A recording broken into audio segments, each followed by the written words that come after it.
નમસ્તે બાળ દોસ્તો અને વાલી મિત્રો, કેમ છો? મજામાં ને? હા, હવે આજે હોમ લર્નિંગ કાર્યક્રમ અને વિષય વસ્તુ ગણિત એમાં આપ સૌનું હાર્દિક સ્વાગત છે. આજે આપણે પુનરાવર્તન કરી લઈએ. તો 11 થી 20 સુધીની સંખ્યાઓમાં હું તમને કેટલાક પલાખા પૂછીશ, તમે એના જવાબ આપશો ને? સરસ, આપશો. ચલો ધ્યાન રાખજો હો. 11 કેમ થાય? તમને ખબર છે ને? હા, કોઈક બોલ્યું 10 ને 1 11. તો પછી 10 ને 3 કેટલા થાય ભાઈ? 13. કેટલા થાય? 13. 10 ને 5 15. 10 ને 7 17.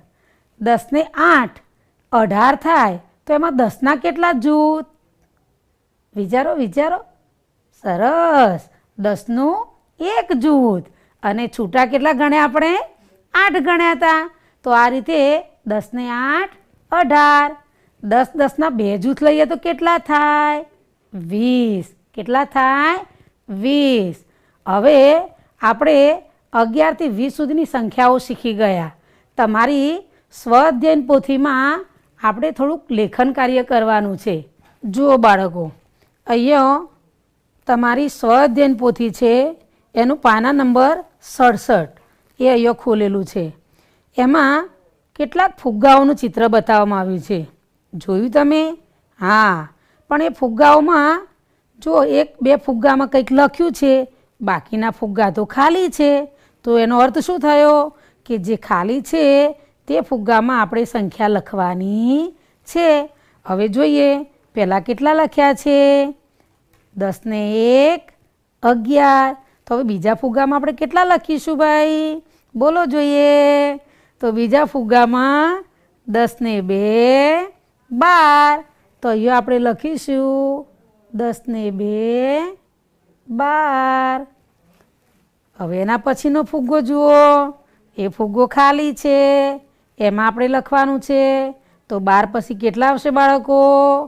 10 ને 3 13. 10 ને 3 13. હવે એના પછીનો ફુગ્ગો જુઓ, કેટલા લખીશું? 10 ને 4 14. 10 ને 4 14. હવે પછીનો જે ફુગ્ગો છે એમાં તો કંઈક લખેલું છે. શું લખેલું છે બોલો જોઈએ? વાહ, તમે તો બધા બોલવા મળ્યા. બહુ સરસ. 10 ને 5 15. જો 10 ને 5 15 તો લખેલા છે. હવે પછીનો ફુગ્ગો ખાલી છે. તો એમાં આપણે કેટલા લખીશું? બોલો જોઈએ. વિચારો વિચારો. સરસ. 10 ને 6 16 લખવાના. તો આ રીતે આપણે લખીશું 10 ને 6 16. એના પછી જુઓ, આ ફુગ્ગો ખાલી છે, એમાં આપણે લખવાનું છે. તો એમાં કેટલા લખીશું? 10 ને 7 17. લખો બધા. 10 ને 7 17. એના પછી ફુગ્ગો ખાલી છે. હું નહીં બોલું હો, તમે બધા બોલો. કેટલા આવશે? અરે વાહ, બધા જ બોલ્યા. કેટલા લખવાના? 10 ને 8 18. Very good. 10 ને 8 18. હવે એના પછી ફુગ્ગો પાછો ખાલી છે, એમાં આપણે લખવાનું છે. કહી દઉં કેટલા લખીશું? કહી દઉં ને? હા, 10 ને 9 19 લખવાના છે. તો અહીંયા આપણે લખીશું 10 ને 9 19. અને એના પછીનો ફુગ્ગો છે એ ખાલી છે, એમાં આપણે કેટલા લખીશું ભાઈ? હે વાહ, 10 ને 10 20. 20 એટલે 10 ના કેટલા જૂથ થયા? 2 જૂથ. લખાઈ ગયું બધાનું? સરસ. જુઓ બાળકો, ફુગ્ગામાં તો આપણે લખી દીધું, પણ એના નીચે જ એ જ પાના ઉપર એક જોકરનું ચિત્ર આપેલું છે. જોયું તમે? આ જોકર છે. કોણ છે? જોકર. જોયા તમે? હા, એ ખાનામાં કેટલાક ખાનામાં લખેલું છે અને કેટલાક ખાના ખાલી છે. તો આપણે 1 થી 20 સુધીની ક્રમિક સંખ્યાઓ, ક્રમિક એટલે એક પછી બે, બે પછી ત્રણ, એમ 20 સુધીની સંખ્યાઓ આપણે અહીંયા લખવાની છે. લખીશું ને? ચલો લખીએ ત્યારે. એક પછી કેટલા આવશે બાળકો? 2. તો એ બીજા ખાનામાં આપણે લખીશું 2. 2 પછી જુઓ, એના પછીનું ખાનું ખાલી છે, તો એમાં કેટલા લખીશું આપણે? 3. તો આ લખ્યા 3. 3 પછી કેટલા આવે? 4. 4 તો લખેલા છે, આપણે લખવાના નથી. હવે 4 પછી ખાનું ખાલી છે. જોયું તમે? આ ખાનામાં કેટલા લખીશું? 5. સરસ. તો અહીં આપણે લખીશું 5. 5 પછી પહેલી લાઈન તો પૂરી થઈ ગઈ, પણ બીજી લાઈનમાં જુઓ તો અહીંયા ખાનું ખાલી છે. અહીં કેટલા લખીશું આપણે? 6. 6 પછી ખાનામાં કેટલા લખેલા છે? 7. આપણે લખવાના નથી. 7 પછી ખાનું ખાલી છે, એમાં કેટલા લખીશું? 8. તો આ રીતે આપણે લખીશું 8. 8 પછી ખાનું ખાલી છે, એમાં કેટલા લખીશું? 9. કેટલા લખીશું? 9. તમને તો આવડે જ છે. અને 9 પછી કેટલા આવશે ભાઈ? 10. કેટલા આવશે? 10. તો આપણે અહીંયા લખીશું 10. કેટલા લખીશું? 10. હવે ત્રીજી લાઈન આવી, તો ત્રીજી લાઈનમાં પહેલાં કેટલા લખેલા છે? 11. કેટલા લખેલા છે? 11. 10 ને 1 11.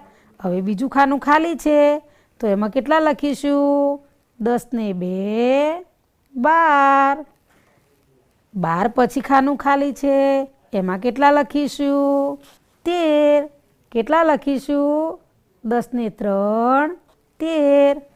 એના પછીનું ખાનું ખાલી છે, જુઓ ખાલી છે ને? હા, તો એમાં કેટલા લખવાના? 10 ને 4 14. આ લખ્યા 14. 14 પછી કેટલા આવશે ભાઈ? આ ખાનું ખાલી છે, એમાં આપણે લખવાનું છે. બોલો જોઈએ. સરસ, તમે તો બધા બોલો છો. 10 ને 5 15. તો એમાં આપણે લખીશું 10 ને 5 15. હવે જો એના નીચેની લીટી આવી, તો એમાં પણ ખાના ખાલી છે, એક ખાનું લખેલું છે. તો અહીંયા પહેલું ખાલી છે, એમાં કેટલા લખીશું? 15 પછી કેટલા આવશે? 10 ને 6 16. 16 લખ્યા. 16 પછી કેટલા આવે? 17. તો 10 ને 7 17 તો લખેલા છે, એટલે આપણે લખવાના નહીં. હવે એના પછીનું ખાનું જુઓ, ખાલી છે. કેટલા આવશે? બોલો બધા. બધા જ બોલ્યા? હા, 10 ને 8 18. હવે એના પછી કેટલા ખાના ખાલી છે ભાઈ? 2 ખાના ખાલી છે. તો 18 પછીનું ખાનું છે, એમાં કેટલા આવશે? 19. 10 અને 9. 10 ને 9 19. અને 19 પછી 20. તો અહીંયા કેટલા લખીશું આપણે? 20. બધા ખાના આપણે પૂરી દીધા. મજા પડી ને? જુઓ બાળકો, આપણે આપણી સ્વાધ્યાયન પોથીમાં 11 થી 20 સુધીના અંકો આપણે લખ્યા ને? હા, તો હવે પછી આપણે એક નવી પ્રવૃત્તિ કરીએ. જુઓ બાળકો, અહીંયા દિવાસળી મૂકેલી છે. તો આ દિવાસળીમાં 10 દિવાસળીનું આપણે જૂથ બનાવ્યું છે. તો 10નું એક જૂથ છે. અને અહીં કેટલી દિવાસળી છે ગણો જોઈએ? 1 2 અને 3. તો આને આપણે 10નું એક જૂથ કહીશું, અને છૂટા કેટલા કહીશું? 3 છૂટા કહીશું. કેટલા છૂટા કહીશું? 3 છૂટા કહીશું. તો 10નું એક જૂથ અને 3 છૂટા. 10નું એક જૂથ અને 3 છૂટા. બરાબર. હવે આપણે બીજી સંખ્યા લઈએ. તો અહીંયા જુઓ તમે કે 10નું એક જૂથ છે, અને બીજી હું કેટલીક દિવાસળી મૂકું છું. તો આપણે એને ગણીશું. કેટલી દિવાસળી છે ભાઈ? ચલો ગણીએ. તો અહીંયા જુઓ તમે, 10નું આ એક જૂથ છે, અને છૂટી દિવાસળી કેટલી છે? 1 2 3 4 અને 5. તો 10ના કેટલા જૂથ કહેવાય? એક જૂથ. અને છૂટા કેટલા? તો 5 છૂટા. 10નું એક જૂથ અને 5 છૂટા. 10નું એક જૂથ અને 5 છૂટા. જુઓ બાળકો, આપણે દિવાસળીની મદદથી પ્રવૃત્તિ કરી. હવે આપણે દશક અને એકમની આપણે પ્રવૃત્તિ કરીએ. દશક કોને કહેવાય, એકમ કોને કહેવાય, એની થોડી સમજ મેળવીશું ને? સરસ. તો ચલો, તૈયાર છો ને બધા? ચલો આપણે પ્રવૃત્તિ કરીએ. જો બાળકો, આપણે 10ના જૂથ અને છૂટા એની સમજ મેળવી. અહીંયા આપણે તમે જે 10નું જૂથ બનાવ્યું એને જૂથ તો કહેવાય, પણ સાથે સાથે એક બીજો શબ્દ પણ એના માટે છે, દશક કહેવાય. શું કહેવાય? દશક. તો 10 ભેગા કર્યા એટલે એક 10નું જૂથ બન્યું અને એને એક દશક પણ કહેવાય. તો અહીંયા આપણે આ દિવાસળીની કેટલીક સળીઓ હતી એને ગણી અને એમાંથી 10 સળીઓ લઈ અને 10નું એક જૂથ બનાવ્યું, તો એને એક દશક કહેવાય. શું કહેવાય? એક દશક કહેવાય. હવે કેટલીક દિવાસળી આપણે છૂટી મૂકીએ છીએ, તો છૂટી દિવાસળી છે એને એકમ કહેવાય. શું કહેવાય? એકમ કહેવાય. હમણાં પણ આપણે વાત કરી હતી કે જે ભેગા કર્યા હોય અથવા તો ભેગું બાંધ્યું હોય એને આપણે શું કહીએ છીએ? જૂથ બનાવ્યું. તમે રમત રમતા હોય ત્યારે પણ તમે 2-2ની જોડી બનાવો છો, 4-4ની જોડી બનાવો છો. આ પેર બનાવો છો, જે જોડી કેટલા રમત રમો છો, તો એમાંય તમે શું કરો છો? એ જૂથ જ બનાવો છો. તો અહીંયા આપણે આ 10નું જૂથ બનાવ્યું છે અને આ જૂથ બનાવ્યું નથી. આ છૂટા છૂટા છે, તો આને આપણે શું કહીશું? એકમ કહીશું. શું કહીશું? એકમ. તો કેટલી છે ગણો જોઈએ? 1 2 3 અને 4.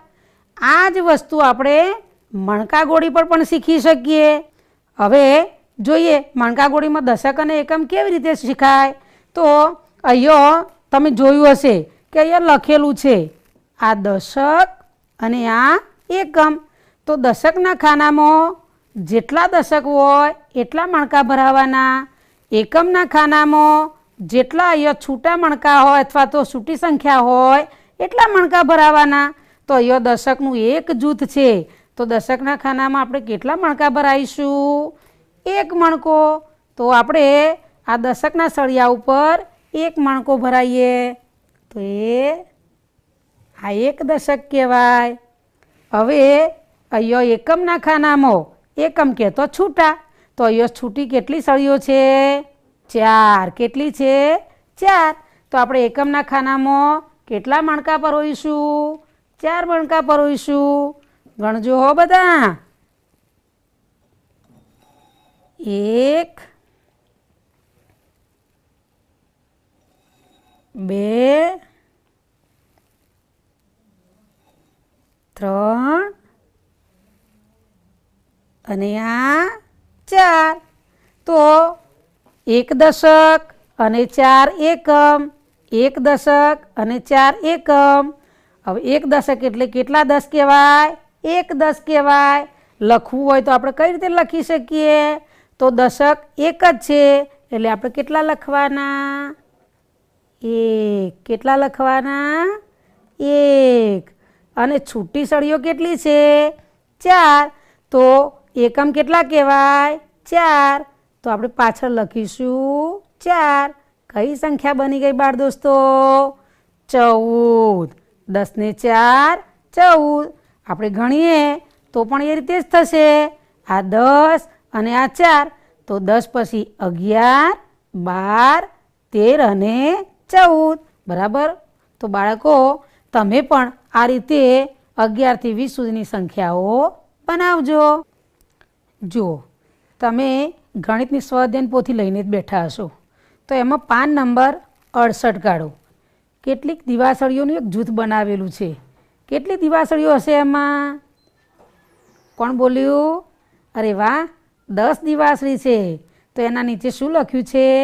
એક દશક. શું લખ્યું છે? એક દશક. તો એક દશક બરાબર કેટલા કહેવાય? 10. આપણને ખબર છે કે 10 દિવાસોનું એક જૂથ બાંધ્યું છે એટલે એને એક દશક કહેવાય. તો એક દશક કહો અથવા તો 10 સળીઓ કહો, પણ અહીંયા જૂથ બનાવ્યું છે એટલે એને એક દશક કહેવાય. શું કહેવાય? એક દશક કહેવાય. હવે અહીંયા નીચે ખાના આપેલા છે, એમાં તમારે શું કરવાનું છે? લખવાનું છે. તો અહીંયા જુઓ કેટલા લખેલા છે? 10. અહીંયા કેટલા લખેલા છે? 10. આ બાકીના ખાનામાં આપણે લખીશું. ચલો લખો જોઈએ મારી સાથે. 10. આ ખાનામાં લખો 10. હવે આ બાકીના ખાના છે એમાં તમે શાંતિથી લખજો, બરાબર ને? હવે એના નીચે જુઓ તો અહીંયા એક દશક અને એક એકમ. એક દિવાસી છૂટી છે એટલે એને એક એકમ કહેવાય. તો એક દશક અને એક એકમ બરાબર કેટલા થાય? 10 ને 1 11. અહીંયા ખાનામાં જુઓ લખેલું છે ને 10 ને 1 11. 10 ને 1 11. બાળ દોસ્તો, બાકીના ખાનામાં હવે તમે શાંતિથી લખજો. હવે નીચે જુઓ તો અહીંયા શું લખેલું છે? એક દશક અને કેટલી દિવાસળી છૂટી છે? 2. કેટલી છૂટી છે? 2. તો એના નીચે શું લખ્યું છે? 2 એકમ. એક દશક 2 એકમ બરાબર કેટલા થાય? 10 ને 2 12. 10 ને 2 12.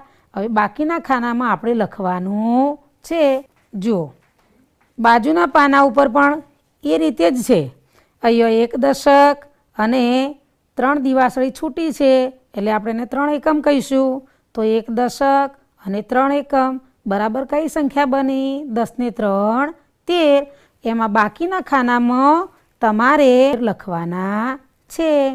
જુઓ બાળકો, એના પાછળ પાન નંબર 70 આપેલું છે, એના ઉપર જુઓ તો અહીંયા પણ આપણે કેટલાક ખાના ખાલી છે એમાં આ ગણતરી કરતા જવાનું, બોલતા જવાનું અને લખતા જવાનું. નંબર 71 એના ઉપર તો તમે જુઓ છો કે અહીંયા 10નું આ એક જૂથ છે એટલે કે એક દશક છે. અહીંયા પણ એક દશક છે. કેટલા દશક થયા? 1 ને 1 2.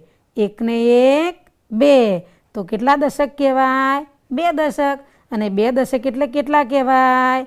20. કેટલા કહેવાય? 20. બાકીના ખાનામાં આપણે લખવાનું છે. હવે એમાં તમે જુઓ અહીંયા એકમ લખેલું છે કે ના? અને એકમમાં કોઈ સળીઓ પણ આપેલી નથી એટલે એકમમાં કશું જ નથી. એટલે શું મૂક્યું છે આપણે? શૂન્ય મૂક્યું છે. તો 2 દશક એટલે 1 ને 1 2 અને એકમ કંઈ નથી એટલે શું મૂક્યું? શૂન્ય. તો 2 દશક બરાબર 20. આ બાકીના ખાનામાં તમે તમારા વાલી સાથે રહી અથવા તો મોટા ભાઈ બહેન સાથે રહી અને લખજો અને બોલજો. ત્યાં ચિત્ર બતાવેલું છે અને સૂચના પણ લખી છે કે 10ના જૂથ બનાવો અને સંખ્યા તથા દશક એકમ લખો. તો અહીંયા એક ચિત્ર પહેલું છે એ તમે જોયું? હા, શેનું ચિત્ર છે? અરે વાહ, બધાને ખબર પડી ગઈ. શું છે? આઈસ્ક્રીમના કોન છે. તમને તો બહુ જ ગમે, પણ શિયાળો છે હો, જોજો ખાવા જતા નહીં તો શું થશે? શરદી થશે. એટલે અત્યારે આપણે આઈસ્ક્રીમ ખાવા જઈશું નહીં. હવે ચિત્રમાં તમે જુઓ તો આઈસ્ક્રીમના કોન છે એમાં કેટલાક આઈસ્ક્રીમના ફરતે લીટી દોરેલી છે. તો એની અંદર કેટલા આઈસ્ક્રીમ છે આપણે જોઈએ, ગણો જોઈએ. તો 1 2 3 4 5 6 7 8 9 અને 10. આ 10 આઈસ્ક્રીમ છે એના ફરતે એક લીટી દોરી છે એટલે શું બનાવ્યું ભાઈએ? 10નું જૂથ. હવે 10નું એક જૂથ એને કેટલા દશક કહેવાય? 1 દશક. અને જૂથ બનાવ્યા પછી કેટલા આઈસ્ક્રીમના કોન બહાર રહી ગયા જૂથની બહાર? ગણીએ તો 1 2 અને 3. તો 3 છૂટા છે એટલે એને એકમ કહેવાય. તો એકમના ખાનામાં કેટલા લખ્યા છે? 3. તો 1 દશક અને 3 એકમ. અહીંયા સંખ્યા લખી છે 13. તો આ રીતે નીચેની સંખ્યાઓ છે એ તમારે જાતે ગણવાની છે અને અહીંયા લખવાની છે અને પછી એના દશક અને એકમ અહીંયા આ ખાનામાં લખવાના છે. બાજુના પાન ઉપર જુઓ બાળકો, અહીંયા તમને પેલા પાન ઉપર હતું એવા જ અહીંયા ચિત્રો આપેલા છે. અહીંયા પણ એ જ કરવાનું છે. 10ના જૂથ બનાવવાના છે, સંખ્યા લખવાની છે અને દશક અને એકમ લખવાના છે. આપણે સાપના ચિત્રમાં પહેલાં આપણે ગણતરી કરીશું કેટલા સાપ છે તે ગણો જોઈએ. 1 2 3 4 5 6 7 8 9 10 અને 11. તો આપણે પહેલાં આ ખાનામાં લખી દઈશું. કેટલા લખીશું? 11. લખાઈ ગયા? સરસ. હવે આપણે 10નું જૂથ બનાવીએ તો પહેલાં આપણે 10 ગણવા પડશે. તો 1 2 3 4 5 6 7 8 9 અને 10. તો અહીંયા આપણે 10 સાપનું એક જૂથ બનાવીએ. તો એ આમ કરી અહીંયા આપણે શું બનાવ્યું? જૂથ. એટલે એક દશક કહેવાય. તો અહીંયા આપણે લખીશું એક દશક. અને છૂટા કેટલા રહ્યા ભાઈ? એક સાપ છૂટો રહ્યો છે તો એક એકમ કહેવાય. એટલે અહીંયા લખીશું 1. હવે એ જ પ્રમાણે બાકીના જે ચિત્રો છે એમાં તમે ગણજો, સંખ્યા લખજો અને દશક એકમ એ પ્રમાણે તમે છૂટા પાડીને લખજો. જો બાળકો, અહીંયા ચિત્રો આપેલા છે અને સૂચના આપી છે વધારે હોય ત્યાં ટીક કરો, બરાબર ને? તો અહીંયા આ ઘડાના ચિત્ર આપ્યા છે. આ બાજુ પણ ઘડા છે, આ બાજુ પણ ઘડા છે. તો પહેલાં શું કરવું પડશે? આપણે એને ગણવા પડશે અને લખવા પડશે અને ત્યાર પછી કયા ખાનામાં ઘડા વધારે છે તે આપણે ટીક કરવી પડશે. તો અહીંયા પહેલાં ગણતરી કરીએ. ચલો મારી સાથે ગણતરી કરો. 1 2 3 4 5 6 7 8 9 10 11 12 13 અને 14. કેટલા થયા? 14. તો અહીંયા આપણે લખી દઈશું 14.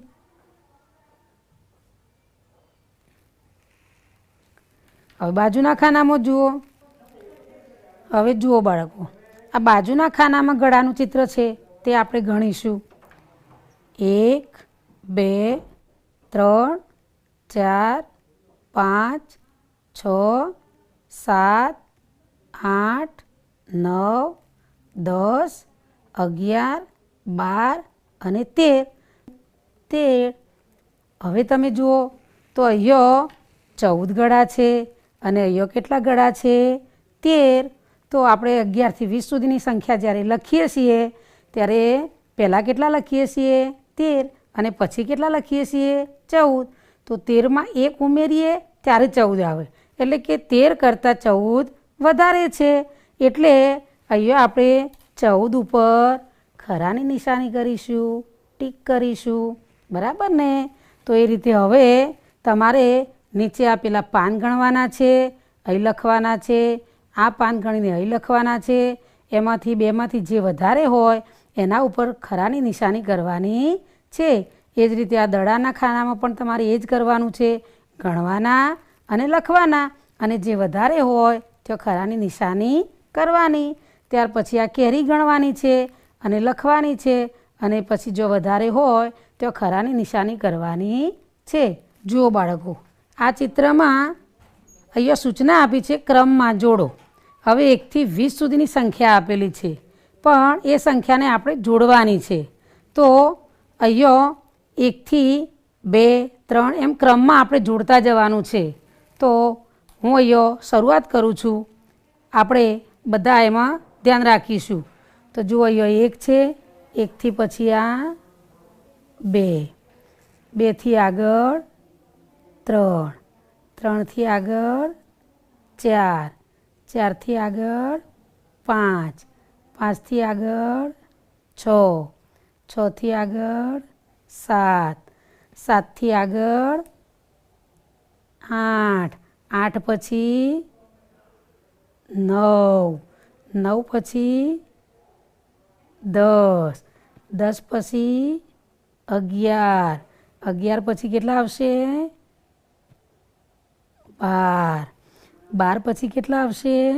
13, તો 13 આ રહ્યા એટલે જઈશું 13 સુધી. 13 થી પછી 14, 14 થી પછી 15, 15, 15 પછી આવે 16, શોધી કાઢો. આ રહ્યા 16, તો પાછા આવો 16, 16 પછી 17, 17 પછી 18, 18 પછી કેટલા આવશે? 19, તો આ રહ્યા 19, આપણે જઈશું 19 સુધી. અને 19 થી પછી કેટલે જઈશું? 20. કઈ સંખ્યા બની જઈ અંદર? 5. કેટલા લખાઈ ગયા? 5. ગમે ને બાળ દોસ્તો આ પ્રવૃત્તિ? સરસ. તો આ રીતે તમે પણ તમારી સ્વાધ્યાયન પોથીમાં 1 થી 20 સુધીના અંકોને જોડશો એટલે તમને પણ અંકો જોડવાની મજા આવશે. 1 થી 20 સુધીની સંખ્યા પાકી પણ થશે અને સરસ મજાનું એક ચિત્ર બનશે. કયો અંક બની ગયો? 5. જો બાળ દોસ્તો આપણે સંખ્યાનું લેખન કરતા શીખ્યા, ત્યાર પછી વધારે અને ઓછી સંખ્યા ગણતા શીખ્યા અને છેલ્લે ક્રમિક અંકો જોડતા પણ શીખ્યા. પણ જો આનું તમે પુનરાવર્તન નહીં કરો તો આ સંખ્યા તમારા મનમાં પાકી થશે નહીં. એટલે આળસ રાખ્યા વગર વાલી મિત્રોને પણ નમ્ર સૂચન કે બાળકોને વિવિધ સંખ્યાઓ લખીને આપો અને બાળકો મૂર્ત વસ્તુઓ દ્વારા એની ગણતરી કરે એનું ધ્યાન રાખો. અને બાળકો તમે પણ તમારા વાલીઓ સાથે બેસીને 11 થી 20 સુધીની સંખ્યાઓ વારંવાર ગણજો અને લખજો. સ્વાધ્યાયન પોથીમાં જે લખવાનું કામ છે તે આપણે પૂરું કરીશું.